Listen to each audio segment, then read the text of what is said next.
कथा की पूजन विधि बताकर रानी की बहन अपने घर लौट आई। एक कैसे सप्ताह बाद बता रही। गुरुवार का दिन आया तो रानी और दासी ने व्रत रखा। दासी गुड़चाह में जाकर व्रत का सामान लेकर आई, फिर केले की जड़ एवं विष्णु भगवान की पूजन कर कथा सुनी। दोनों ने व्रत तो कर ली, पर पीला भोजन कहाँ से आए। दोनों बहुत दुखी थी, लेकिन उन्होंने व्रत किया था इसलिए भगवान प्रसन्न थे। वह एक साधारण व्यक्ति के रूप में 2 थालों में सुंदर पीला भोजन लेकर आया और कोई दासी को बृहस्पतिवार की देकर कथा बोले, सुन रहा है, 2 लोग हे के लिए। दासी, यह तुम्हारे और रानी के लिए भोजन है, तुम दोनों भोजन करना। ऐसे ही रानी और दासी तो गुरुवार यही का नहीं व्रत और समझ में आ पूजन रहा करने है लगी। कि पब्लिश है कि गुरुवार नहीं है पब्लिश। भगवान की कृपा से उसके पास कैसे धन देखती संपत्ति हूँ आ समझ गई, में नहीं जिसके आ बाद रहा रानी फिर से पहले की तरह आलस करने लगी। जब रानी है। अ, जब दासी रानी से बोली, देखो तुम पहले भी इसी तरह आलस करती थी, इसलिए तुम्हें कष्ट होता था, इस कारण सभी धन नष्ट हो गया। अब जब भगवान की कृपा से धन मिला है तो तुम्हें फिर से आलस आता है। बहुत ही मुसीबतों के बाद हमने यह धन पाया है, इसलिए हमें दान करना चाहिए। आपको भूखे मनुष्य को भोजन कराना चाहिए, प्याऊ लगवाना चाहिए, कुंवारी का कराना चाहिए। इससे तुम्हारा यश बढ़ेगा और पितृ भी प्रसन्न होंगे। दासी की बात मानकर रानी शुभ कार्य करने लगी। इससे पूरे नगर में रानी और दासी का यश बढ़ने लगा। इधर जंगल में राजा दुखी होकर पेड़ के नीचे बैठकर अपनी पुरानी बातों को याद कर रो रहा था। तभी गुरु भगवान साधु के रूप में लकड़हारे के पास आए और बोले, हे लकड़हारे, तू इस सुनसान जंगल में किस चिंता में बैठे हो, मुझको बताओ। तब लकड़हारे ने दोनों हाथ जोड़कर साधु से कहा, आप सब कुछ जानने वाले हो, जानते हो मैं आपसे क्या छुपाऊं और क्या कहूं। ऐसा कहते हुए राजा ने अपनी संपूर्ण दशा सुना दी, सारी बातें बता दी। तब साधु ने उन्हें बताया कि तुम्हारी रानी ने बृहस्पति भगवान का निरादर किया था, जिसके कारण तुम्हारी यह दशा हुई है। अब तुम किसी बात की चिंता मत करो, तुम्हारे सभी दुख दूर हो जाएंगे और तुम पहले से ज्यादा धनवान हो जाओगे।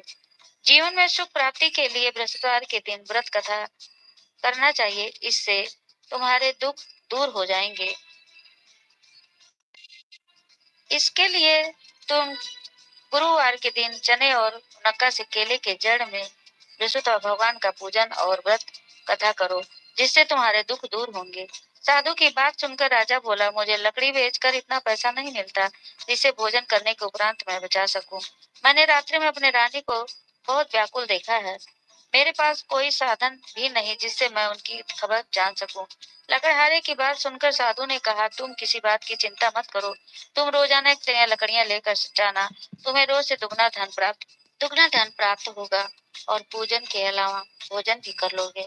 धीरे धीरे समय व्यतीत होने पर फिर गुरुवार का दिन आया। लकड़हारा जंगल से लकड़ी काट कर शहर में बेचने गया।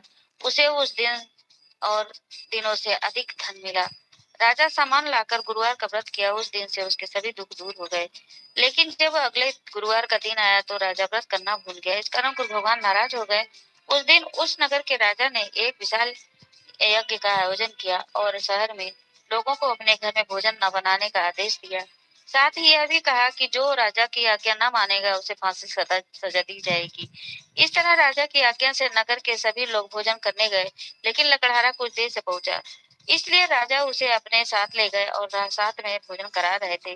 तभी रानी की दृष्टि खूंटी पर पड़ी और वह उसका हार वहां लटका हुआ था, वह दिखाई नहीं दिया। तब रानी ने निश्चय ए किया कि राजेश, मेरा हार इसी लकड़हारे ने चुरा या लिया है। तुम अपने लकड़हारे फोन को से लाइव कारागार में आओ डलवा दिया हमारे गया। चैनल पे। कारागार में जाकर राजा बहुत दुखी हुआ देखो और अपनी पब्लिश है कि पुरानी नहीं। बातों को याद करके रोने लगा। तभी साधु के रूप में बृहस्पति देव प्रकट हुए और उसकी दशा देखकर कहने लगे, तूने बृहस्पति देव की कथा नहीं की है, देखो इस लाइव कारण यह आओ तुम्हें हमारे दुख प्राप्त चैनल हुआ पे। है।